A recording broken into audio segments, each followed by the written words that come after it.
Assalamualaikum warahmatullahi wabarakatuh. Selamat pagi teman-teman kelas 8 SMP Lab School VIP UMJ. Apa kabar hari ini teman-teman? Mudah-mudahan teman-teman semua dalam keadaan yang sehat ya. Amin. Baik teman-teman, untuk IPS minggu ini kita akan masuk ke bab yang keempat ya, dengan judul interaksi antar negara-negara ASEAN. Silahkan teman-teman menyiapkan segala yang berhubungan dengan pelajaran, baik buku paket, buku tulis, ataupun alat tulis. Nah, untuk itu sebelum kita masuk ke materi, mari sama-sama kita buka kelas kita dengan membaca doa sebelum belajar. Bismillahirrahmanirrahim. Rabbi zidni ilman warzuqni fahman. Amin. Nah, teman-teman, kita sudah bahas di materi sebelumnya ya, bahwa materi-materi kita di bab 1, 2, 3, dan 4 ini berkaitan erat dengan ASEAN. Nah, pasti teman-teman sudah tidak asing lagi ya mendengar kata ASEAN. ASEAN itu merupakan perhimpunan bangsa-bangsa Asia Tenggara di bidang ekonomi dan geopolitik. Jadi, cuma negara-negara Asia Tenggara saja yang bisa masuk ke perkumpulan ini. Meskipun begitu, ada satu negara yang berada di wilayah Asia Tenggara yang belum masuk ASEAN. Nah, negara itu adalah Timur Leste. Sebenarnya Timur Leste sudah mengajukan untuk bergabung dengan ASEAN pada tahun 2011. Namun hingga saat ini masih menjadi pembahasan di antara negara anggota ASEAN yang lainnya untuk bisa bergabung. Nah, karena terletak di wilayah yang sama, kondisi alam dan sosial negara-negara ASEAN cenderung homogen. Hal ini yang memudahkan interaksi antar negara-negara ASEAN. Hampir semua negara-negara ASEAN memiliki sumber daya alam di bidang pertanian dan pertambangan. Nah, teman-teman, di video ini kita akan bahas mengenai macam-macam potensi sumber daya alam di negara-negara yang merupakan anggota ASEAN. Yuk, kita simak ya. Untuk potensi negara ASEAN, yang pertama adalah negara Indonesia. Nah, Indonesia adalah negara kita ya teman-teman ya, di mana Indonesia tidak hanya unggul pada bidang pertanian, kelautan, dan perikanan. Nah, perikanan pun ini sangat kaya akan sumber daya alam. Dengan mayoritas wilayah 70% berupa perairan, menyebabkan Indonesia menjadi rumah yang nyaman bagi ikan-ikan dan hewan air lainnya. Lalu, di sektor pertambangan pun Indonesia tidak mau kalah. Minyak bumi, gas alam, emas, timah, dan tembaga masih menjadi sumber daya alam dan sumber mata pencarian bagi kebanyakan orang. Nah, kita akan lanjut ke negara yang kedua, yaitu Malaysia. Nah, Malaysia merupakan negara yang masih serumpun sama dengan kita. Di bidang pertanian ya, yang menjadi komoditas utama Malaysia adalah padi, karet, teh, dan kelapa sawit. Lalu, dari bidang pertambangan, Malaysia mempunyai sumber daya alam berupa minyak bumi, gas alam, timah, emas, dan bauksit. Mirip dengan Indonesia, bukan? Oke, selanjutnya adalah Brunei Darussalam.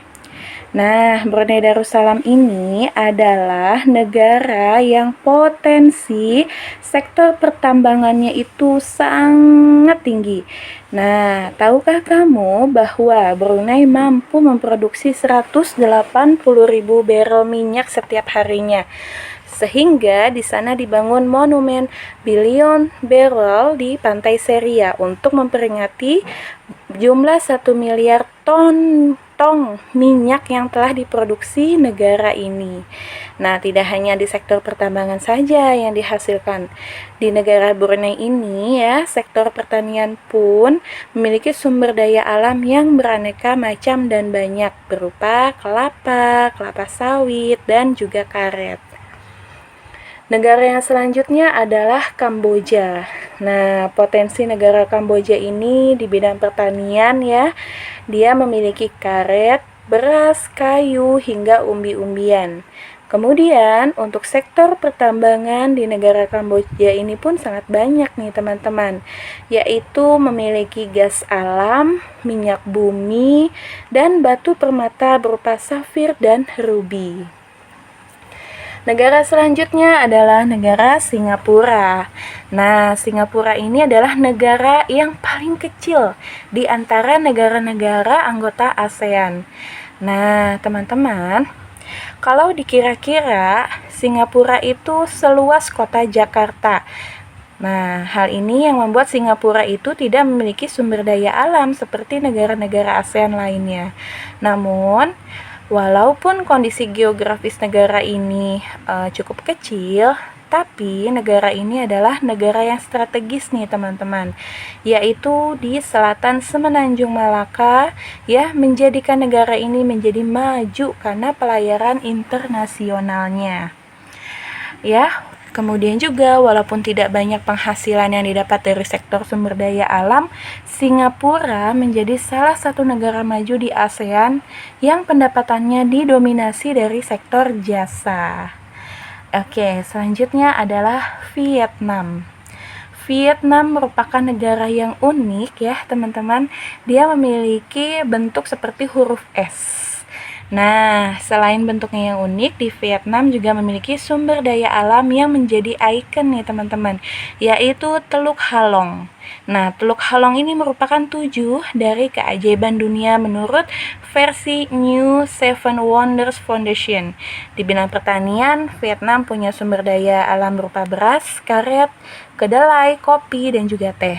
Nah, kemudian hampir sama dengan negara-negara tetangga ya, di bidang pertambangan, Vietnam juga menghasilkan minyak bumi dan juga batu bara. Negara yang selanjutnya adalah Myanmar. Nah, negara Myanmar ini kaya sekali akan sumber daya tambangnya berupa tembaga, emas, timah, seng, perak, batu permata, gas alam, dan nikel.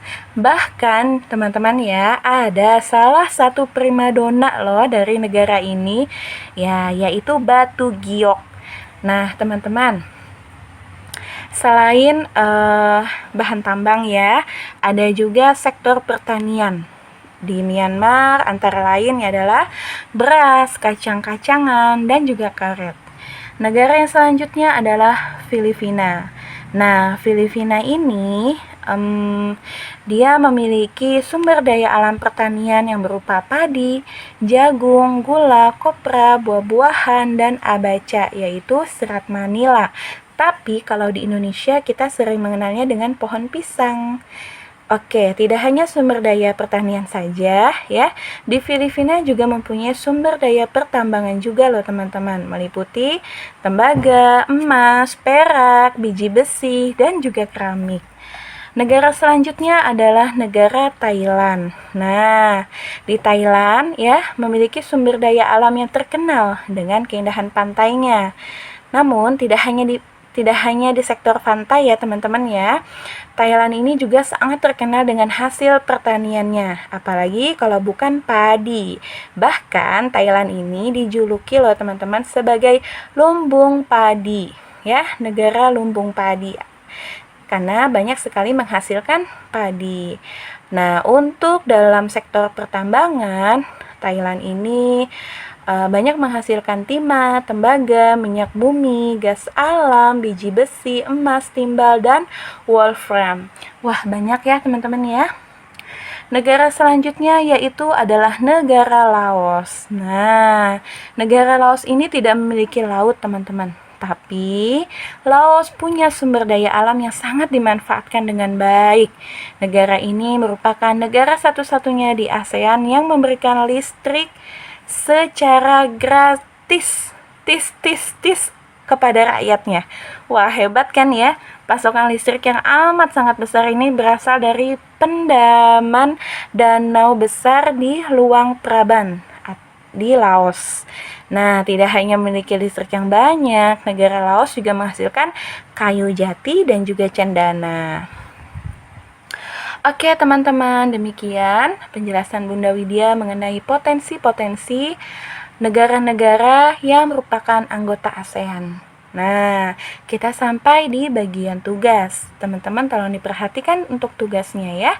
Setelah tadi teman-teman mendengarkan penjelasan mengenai potensi-potensi sumber daya alam negara-negara ASEAN, teman-teman silahkan untuk kerjakan tugasnya, di mana soal yang pertama adalah potensi negara Laos, Vietnam, dan Thailand. Kemudian teman-teman boleh sebutkan ikon negara Vietnam, dan juga pertanyaan ketiga yaitu Batu Giok merupakan salah satu potensi primadona di negara mana. Teman-teman jangan lupa untuk menyelesaikan tugas dan dikirimkan ke Google Classroom kelas 8. Oke, sampai di sini penjelasan dari Bunda Widya. Kurang dan lebihnya Bunda mohon maaf. Mudah-mudahan teman-teman semua bisa memahami pelajaran hari ini. Jangan lupa selalu membaca, karena membaca adalah jendela dunia. Bunda Widya akhiri. Wassalamualaikum warahmatullahi wabarakatuh.